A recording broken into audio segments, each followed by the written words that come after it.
Hey everybody, welcome to Pop Culture Philosophers. I'm Rockin Robbie Billups, and it's time for the weekly Pop Culture Wrap-Up.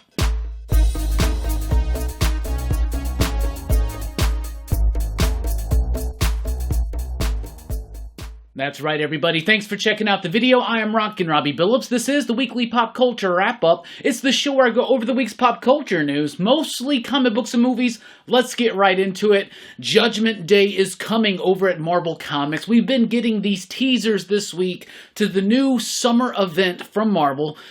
It's going to be Avengers, XMen Eternals, Judgment Day. So we know it's coming. It's going to be the big thing. They're taking the Avengers, they're taking the X-Men, they're taking the Eternals, and they're throwing them against each other. So it's like Avengers versus X-Men, adding in the Eternals. And I guess this is something that Kieran Gillen has been building up to. I believe he's going to be the main writer on this. Still a lot of details unknown. One of the teases we've gotten this week is a quote from Tony Stark saying something like, I'm all about hubris or whatnot, but how are we supposed to create a god in just a handful of days or something like that? I don't know. Right now, X-Men, Eternals, Avengers, they're not particularly getting me excited, so I can't necessarily be super excited for this. But you never know what's going to happen. From Aftershock Comics, we got Midnight Rose debuting in April. This is going to be a one-shot, $8.99. Probably going to be one of those magazine-sized one-shots that they've been doing. They've been doing some really great ones. And this one's going to be written by Jim Starlin. Jim Starlin returning to comics to write this graphic novel with Nicole Jelinek on the artwork. Very vague solicitation for this one. Just there's this creature, Midnight Rose. It's a story of love. It's a story of loss. It's a story of vengeance. I don't know. All they had to tell me was that Jim Starlin was doing it and then showed me that cover. I'm on board. Then we got Naughty List, also from Aftershock, debuting in April. This one's by Nick Santora, who is one of the writers on like Law & Order and Sopranos, probably most notably, and Lee Ferguson on the artwork. It's going to be, I guess from what I can piece together, a reinterpretation of the story of Santa Claus, but told more from like a crime mafia kind of way. I don't know. Seems pretty interesting. Could be wild. Definitely going to be checking that one out. Then we got Bloodstained Teeth from April, or in April, from Image Comics.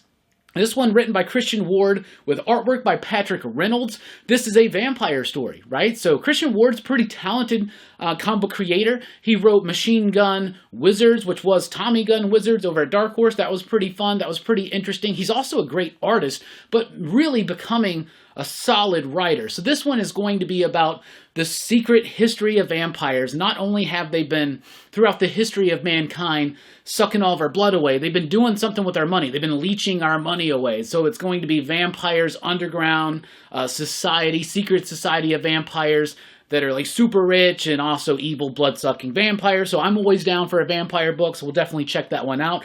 The Man Who Fell to Earth is getting a graphic novel adaptation from Titan Comics that will release in October. The Man Who Fell to Earth, a freaking fantastic movie with David Bowie. I haven't seen that movie in years. I'm actually going to be revisiting it soon. Very excited to do so because this movie has a tone and an atmosphere and a message that resonates with me even through to this day. And what I love even more about them adapting this into a graphic novel is that Dan Waters and Dev Promenich are the ones doing it. Dev Promenich we know from Paradiso. He also worked on Black Mamba a little bit with Ram V. And Dan Waters, the Dan Waters, kicking out amazing work right now. Homesick Pilots, Cowboy Bebop, Arkham City, The Order of the World, and now we got The Man Who Fell to Earth as a graphic novel. From these two cats, I'm 100% pumped for that. From Scout Comics in April, we have Canceled. This one's written by David Byrne, who is the writer of Stake, which is a really solid Scout comic that I like a lot. Canceled is about this dude. He's like the host of a kid's show or whatever, and he's been canned, and he's been replaced by some like obnoxious clown character or something like that, and that just ain't sitting well with him, and maybe he goes about dealing with that in the wrong kind of way. Sounds really cool and interesting. Plus, By the Horns officially returns in April with a new series, By the Horns Dark Earth. Marcus-san Naso and Jason Moore return as the creators on this book. This was one of my top 10 books of 2021. To me, it was the most underrated, underappreciated book of 2021. This is a great time to get that graphic novel, what's about to release, catch up on the series, and jump in for volume 2. This book is great. It's about a woman, in a nutshell, it's about a woman whose lover was killed by unicorns, and now she's hunting down all unicorns. But the story goes deeper than that, and I really, really like it. Great artwork, great design, great concepts. Fantastic stuff. Dead Day, the book from Aftershock that was written by, it was Ryan Parrott. That was a pretty solid book. Like one day, every so often, when everything aligns the right way, the dead walk the earth, and it becomes this kind of celebrated holiday to some, and a day of horror for others, right? But Dead Day has been picked up as a TV show for the Peacock Network, so Dead Day is a really solid book. It could make a really exciting TV show, and if you never checked out Dead Day, now's the chance to get those books before they start sneaking up a little bit too high, plus you can get the graphic novel. Then we got Mortal Kombat returning for a sequel. The Mortal Kombat movie from last year, a lot of people dunked on it, didn't like it. I really liked it. I thought it was cool. I didn't think it was the best thing ever, but I had a lot of fun with it, and I was really hoping that, because when I'm watching Mortal Kombat, I'm like 20 minutes left in this movie. This is going to be a quick-ass tournament, but they never really got to it, so it's going to be cool to see them actually get to further this story along, maybe get to the actual tournament, introduce some new characters, and everything that didn't quite work in the first one, they have listened. Hopefully, they've taken that criticism to heart, and Mortal Kombat 2 could be a really solid movie. At least give us something better than Mortal Kombat Annihilation, which did have a ballin'-ass soundtrack, but was not a very good movie. Anyway, that's what we got for you here. What's coming up? We got Dylan's Horror Show tonight. We're going to be talking about the 2016 film, The Void. Dylan just recently watched it. He recommended it to me. I watched it. Find out what we think tonight on Dylan's Horror Show. Then Rockin Robbie Live on Sunday night, 7 p.m. Central Time. Rockin Robbie Live. We got Image in the 90s. We got a Kung Fu movie review. We got the DC sneak peek. We got a top 5 movies from 1970. I think we're on 4.